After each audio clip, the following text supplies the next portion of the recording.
Selamat datang di channel Pemuja Malam. Jangan lupa like, share, and subscribe ya. Terima kasih.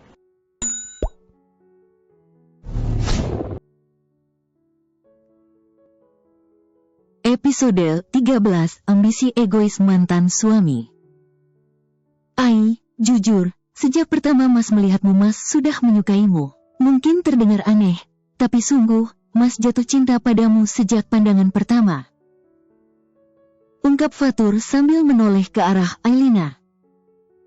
Ia menatap mata Ailina dalam. Ailina tertegun mendapat pernyataan tiba-tiba itu. Lidahnya mendadak keluh, tubuhnya mematung, ia bingung harus menjawab apa. Ai. Panggil Fatur. Kini tubuh Fatur sudah sepenuhnya menghadap Ailina. Lalu ia menggenggam lembut tangan Ailina. Ailina tertunduk malu. Tak jauh dari tempat mereka berdiri, tampak Hanza, Rama, dan Rere sedang tersenyum-senyum melihat kedua orang itu. Tak mau kehilangan momen romantis di hadapannya, Rere pun memotret kedua orang itu dengan latar belakang pemandangan serba hijau yang sangat indah. Setelah ia mendapatkan foto dengan gambar dan angle terbaik, Rere pun segera memosting foto itu di akun sosial medianya dengan caption, "Romantis pisan calon kek iparku. Cantik dan ganteng, cocok pake banget. Duh, Jet pingin diromantisin juga kan?" Tak butuh waktu lama, akun sosial media Rere pun dibanjiri like dan komentar, yang turut memuji pasangan itu. Ada juga teman-teman lelaki Rere yang turut memberikan komentar. Berupa modus yang mengatakan dengan senang hati mau melakukan hal-hal romantis bersama Rere. Rere tersenyum-senyum sendiri membaca puluhan komentar itu. Namun, ada satu akun yang membuat Rere penasaran karena balasannya justru berbeda dari yang lain. Belajar dulu yang benar, baru mikirin pacaran. Rere bingung dengan pemilik akun tersebut sebab ia tidak merasa memfollow akun tersebut. Hal itulah yang membuatnya mengklik akun tersebut untuk melihat sang pemilik akun bernama Mr. R. Namun, saat membuka akun tersebut, ia tidak menemukan satupun foto sang pemilik akun. Yang ada hanyalah foto-foto yang berhubungan dengan dunia medis membuat Rere mengerutkan keningnya. Karena merasa tidak mengenal pemilik akun tersebut, Rere pun mengabaikannya. Berbanding terbalik dengan Rere yang sedang bahagia melihat bagaimana usaha Fatur meluluhkan hati mantan kakak iparnya. Di sebuah tempat, ada seorang pria dengan kedua tangan menopang dagu dan mata terpejam. Sedang berusaha menenangkan batinnya yang sedang bergolak. Ada amarah, benci, juga cemburu yang menggerogoti benaknya. Ia berusaha meredam semua gejolak itu, tapi bukannya mereda, justru makin menjadi. "Astaga, ada apa denganku?" gumamnya. Dan, kenapa pula Rere malah mendukung mereka, seolah itu kakaknya saja, padahal kakaknya yang sebenarnya adalah aku. Tapi aku justru dianggap seperti orang lain. Ia mendengus kesal sambil sesekali melirik foto-foto yang diposting Rere. "Tenang, Nan, tenangkan dirimu. Ingat, dia bukan siapa-siapamu lagi. Sekarang fokuslah pada apa yang ingin kau lakukan." "Ya, aku harus segera melakukannya. Ini tidak boleh kutunda-tunda lagi," gumam Adnan sembari memikirkan sesuatu. "Ai, kok bengong?" ucap Fatur lembut. Ailina tampak memperhatikan tangannya yang digenggam oleh Fatur. Terasa hangat dan nyaman. Tapi terdapat beribu keraguan di benaknya. Tidak semudah itu baginya untuk menjalin hubungan baru dengan orang lain, sedangkan luka hatinya saja masih menganga. Rasa kecewa, sakit hati, terluka, hancur, dan merana menjadi satu. "Ai." Panggilnya lagi membuat Ailina mendongakkan wajahnya menatap sendu mata Fatur. Fatur tersenyum lembut membuatnya turut melebarkan senyumnya. "Ai, Mas tahu kamu masih bingung dan ragu dengan perasaanmu. Tapi coba jawab pertanyaan Mas satu ini. Apa kamu nyaman dengan keberadaan Mas? Tanya Fatur lembut seraya menatap tajam netra hitam Ailina. Bulu matanya tidak terlalu panjang, tapi terlihat sangat manis saat Ailina mengedipkan matanya. Ai jujur, merasa nyaman dengan keberadaan Mas, tapi seperti yang Mas katakan tadi. Ai masih bingung dan ragu, apalagi Mas tahu, Ai ini janda, sedangkan Mas bujang, dan aku juga sedang hamil. Tentu yang jadi pertimbangan Ai bukan hanya perasaan Ai saja, tapi banyak. Termasuk calon anak Ai, Mas Fatur dan keluarga juga, dan masih banyak lagi lainnya. Ucap Ailina seraya tertunduk dengan wajah sendu.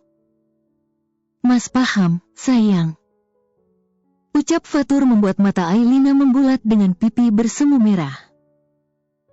Fatur terkekeh melihat ekspresi Ailina yang seperti anak gadis baru pertama kali dipanggil sayang oleh kekasihnya. Bagaimana kalau kita jalani dulu apa adanya? Mas harap, kamu tidak menolak segala bentuk kasih sayang dan perhatian, Mas. Untuk jawaban, bisa nanti. Mas akan tunggu kamu, Mas harap, setelah melahirkan dan melewati masa idah.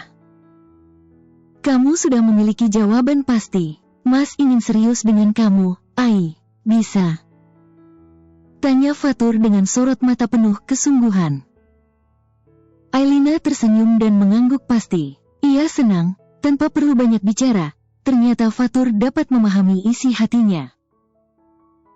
Mas janji, bila kamu mau menerima, Mas akan selalu setia dan selalu menjaga serta melindungi kamu dan juga anakmu.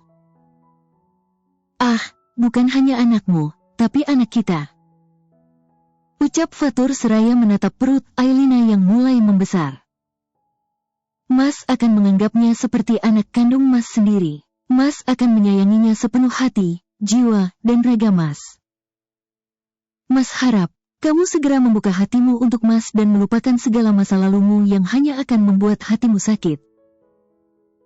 Imbuhnya lagi. Terima kasih, Mas mau memahami aku. Sungguh Mas, menjalin hubungan lagi setelah disakiti sedemikian rupa bukanlah hal gampang. Bukan sebentar kebersamaan kami, tidak sedikit kenangan yang telah kami ukir bersama. Melupakan masa lalu dan menjalin hubungan baru, sedangkan perpisahan kami belum terlalu lama itu tak semudah membalikkan telapak tangan. Tapi itu tak menutup kemungkinan bagiku untuk membuka hati bila ada seseorang yang mampu meluluhkan hati ini dan memberikan rasa aman dan nyaman. Aku akan memberikan kesempatan itu pada Mas. Tapi aku mohon, Mas jangan terlalu berharap sebab aku takut aku malah membuat Mas kecewa. Entah itu aku yang belum bisa membuka hati untuk Mas Fatur, bisa juga karena hatiku malah berlabuh ke orang lain. Kita tidak tahu ke depannya bagaimana, bukankah jodoh di tangan yang kuasa? Ai cuma berharap, semua yang terbaik-baik untuk Mas maupun Ai dan calon anak Ai. Ujar Ailina mengeluarkan segala unek-uneknya. Fatur tersenyum hangat seraya mengacak surai Ailina. Semoga di antara yang terbaik itu adalah Mas yang ditakdirkan untukmu. Batin Fatur. Iya sayang. Goda Fatur membuat Ailina mencebik. Mas serahkan semuanya padamu. Apapun pilihanmu nanti Mas akan turut bahagia. Mas hanya menginginkan yang terbaik untukmu dan calon buah hatimu. Lalu pandangan Fatur beralih ke perut Ailina, kemudian tangannya terulur untuk mengusap perut Ailina. Tapi tangan itu terhenti di udara. Ia ragu. Ia takut Ailina marah bila ia tiba-tiba mengusap perutnya. Semoga Allah menakdirkan Om jadi ayah kamu ya, sayang. Ucap Fatur kemudian. Ailina tersenyum hangat. Dalam hati, ia berdoa, semoga Allah memberikannya yang terbaik ke depannya. Malam ini Hanza, Ailina, dan Rere tengah sibuk berkutat di dapur villa. Mereka tampak sedang menyiapkan bahan makanan untuk pesta barbek. Ternyata Rere dan Hanza telah merencanakan hal itu sebelum datang ke sana. Oleh karena itu, Hanza datang agak telat sebab ia harus berbelanja dulu di supermarket. Bila para perempuan sedang sibuk menyiapkan bahan makanan, maka Fatur, Rama, dan Radhika sedang menyiapkan tempat dan peralatan memanggang di taman belakang. Seperti tak mau kehilangan kesempatan, sore hari selepas bertugas, Radhika menyusul Ailina dengan meminta lokasinya terlebih dahulu dari Rere. Tentu dengan senang hati, Rere membagikan lokasi mereka, membuat Ailina terkejut saat tiba-tiba Radhika telah berdiri di halaman villa. Begitu pula Fatur, ia merasa kesal sebab artinya ia tidak bisa mendominasi Ailina malam itu. "Kak, bisa minta tolong bantu Rere pindahin meja ini ke sana nggak?" ujar Rere dengan senyum menawan tak lepas dari bibirnya. Radhika pun mengangguk sebagai jawaban lalu ia berdiri berseberangan dari posisi Rere. Kemudian mereka mengangkat meja itu bersamaan ke tempat yang ditunjuk Rere. "Makasih Kak, oh ya, kakak mau minum sesuatu nggak? Nanti Rere buatin." Tawar Rere sambil menyunggingkan senyum manisnya. Radhika tersenyum tipis lalu menggelengkan kepalanya. "Terima kasih, tapi aku bisa buat sendiri." Tolaknya halus. "Sekalian aja Kak, Rere soalnya mau buat untuk semuanya juga." Tawarnya lagi berharap Radhika mengiyakan. Radhika tampak berpikir, lalu mengangguk sebagai jawaban membuat Rere tersenyum lebar. "Kakak mau minum apa?" tanyanya. "Kopi susu," ucapnya lalu dengan sigap Rere kembali masuk ke dalam villa dan membuat minuman untuk Radhika dan yang lainnya. Tak butuh waktu lama, Rere telah kembali membawa teh hangat, kopi, dan kopi susu pesanan Radhika. "Cie, giliran buat Pak Dokter, kopinya ada susunya nih, sepertinya ada aroma-aroma." "Aroma apa?" potong Rere mendelik. Hanza yang memang suka usil pun terkekeh lalu berbisik di telinga Rere membuat wajahnya memerah. Sedangkan Radhika hanya acuh tak acuh saja, setelah meraih kopi susu miliknya. Ia pun segera berlalu mendekati Ailina yang tampak sibuk menyusun irisan daging di atas panggangan. "Aroma cinta," bisik Hanza. "Ish, jangan ngadi-ngadi deh Kak," kilah Rere dengan bibir mencebik. Hanza makin tergelak melihat ekspresi Rere yang terlihat imut. "Dasar bocah," desis Hanza sambil geleng-geleng kepala. Rere yang memang senang dengan fotografi, mulai mengarahkan kamera ponselnya ke orang-orang yang tampak sibuk dengan bagiannya masing-masing. Fatur dan Radhika tampak sedang memanggang daging, jagung, sosis, dan otak-otak Singapura. Sedangkan Ailina dan Hanza tampak sedang meracik suki kuah tom yum. Suki kuah tom yum buatan Ailina terlihat menggugah selera. Kuahnya yang merah dan berisi daging, udang, dumpling ces, bakso ikan, seafood tofu, crab stick, salmon bowl, dan sawi. Tak lupa jamur enoki membuat suki kuah tom yum dengan uap yang masih mengepul itu terlihat sangat nikmat. Fatur berjalan mendekati Ailina sambil membawa piring berisi daging panggang, sosis dan otak-otak lengkap dengan saus sambalnya lalu ia sodorkan kepada Ailina. Karena Ailina sedang sibuk mengaduk suki kuah tom yumnya, Fatur pun berinisiatif menyuapi Ailina menggunakan sumpit. Ailina tampak tersipu saat sumpit berisi daging panggang itu telah berada di depan mulutnya. Lalu ia sedikit membuka mulutnya, hingga daging panggang beroleskan saus sambal itu telah masuk ke dalam mulut Ailina. Manisnya. Rere menyeringai puas saat gambar hasil tangkapannya berhasil ia posting di laman akun sosial medianya.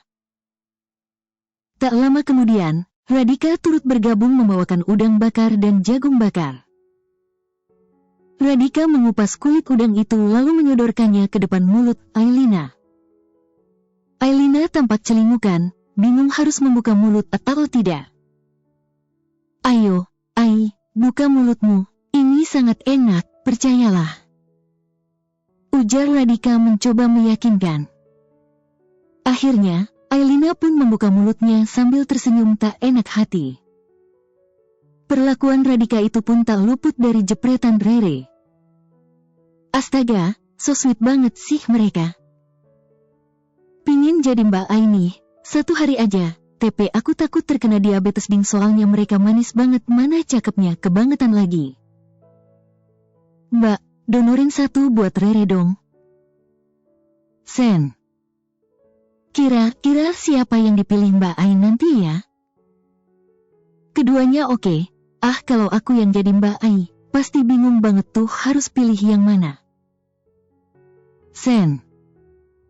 Udah, cukup, nanti aku bisa makan sendiri. Kalian makan saja duluan, sukinya sebentar lagi matang. Nanti aku akan panggil kalian untuk makan bersama. Ujar Ailina merasa tak enak sendiri karena diperlakukan begitu manis oleh kedua pria itu.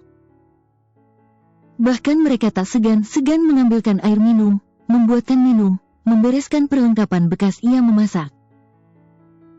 Ailina hanya geleng-geleng kepala melihat tingkah kedua pria itu. Hanza yang kini telah bergabung dengan Rama yang sedang membakar jagung untuknya hanya terkekeh geli melihat tingkah kedua pria itu. Ram, kira-kira siapa yang menang ya? Tanya Hanza sambil menunjuk Ailina, Fatur, dan Radhika dengan dagunya. Rama lantas mengalihkan pandangannya ke arah ketiga orang tersebut, lalu mengangkat kedua bahunya sebagai jawaban. Siapapun itu, semoga itu adalah jodoh terbaik untuk sahabatmu. Ujar Rama tulus. Hanza yang terperangah dengan jawaban Rama lantas menghentikan gerakan mulutnya yang sedang mengunyah jagung bakar. Lalu ia menatap lekat mata Rama sambil tersenyum lebar. Ngapain lihat-lihat kayak gitu, ada yang aneh di mukaku? Tanya Rama penasaran. Hanza menggeleng seraya tersenyum lebar. Ram, marit yuk. Ukuk, ukuk, ukuk. Rama yang sedang mengunyah jagung yang disodorkan Hanza pun tiba-tiba tersedak mendengar ajakan menikah dadakan dari Hanza tersebut. Kamu. Aku serius. Ram, emang kita mau pacaran sampai berapa lama lagi? Jangan sampai kamu cuma ditakdirkan menjaga jodoh orang ya Ram karena kelamaan meminang. Ujar Hanza sambil mencebikkan bibirnya. Merasa diberi lampu hijau untuk melangkah ke arah yang lebih tinggi, Rama lantas tersenyum lebar. Segera, sayang, aku akan bicarakan ini dengan orang tuaku. Aku juga gak mau dikatakan menjaga jodoh orang karena kau adalah jodohku. Tegas Rama membuat keduanya tersenyum lebar sambil membayangkan diri mereka berdiri di pelaminan.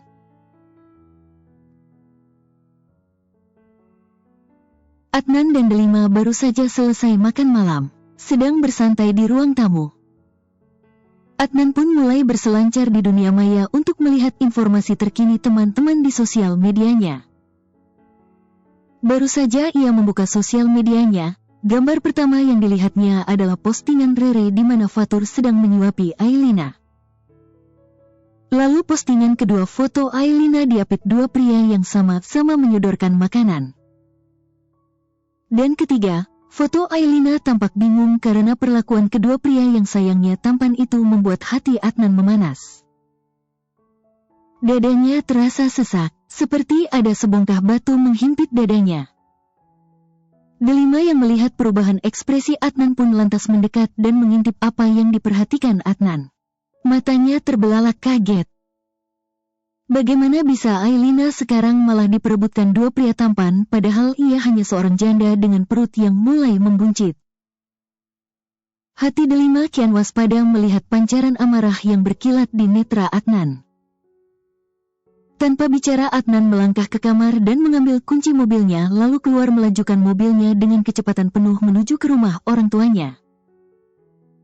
Bagaimana adiknya justru seperti mengidolakan Ailina, bahkan sangat menyayanginya setelah apa yang Ailina lakukan padanya. Sisi egoisnya kini sedang mendominasi akibat kecemburuan yang tidak berarti lagi itu. Setibanya di carport rumah orang tuanya, Adnan pun bergegas turun. Baru saja ia hendak menerobos ruang tamu. Ia sontak menghentikan langkahnya saat mendengar percakapan orang tuanya yang tampak sedang bersedih hati. Mama senang akhirnya Ailina udah baikan. Mama sedih, Pa. Lihat keadaan Ailina yang drop kemarin. Kenapa Adnan bisa setega itu sama Ai? Ujar Santi lirih sembari duduk berdua dengan Andreas. Papa juga gitu, Ma. Rasanya Papa ingin sekali menghajar anak itu biar otaknya waras. Nggak seenaknya nuduh Ailina sembarangan. Ujar Andreas sungguh-sungguh. Mama bersyukur Nak Fatur dan Radika cepat bertindak. Kalau tidak pasti bisa saja bukan hanya cucu kita yang pergi, tapi Ailina juga, melihat bagaimana kondisinya saat itu. Mama harap, siapapun yang akan menjadi jodoh Ailina, ia bisa menyayangi cucu kita dengan sepenuh hati. Amin. Santi menghela nafas panjang.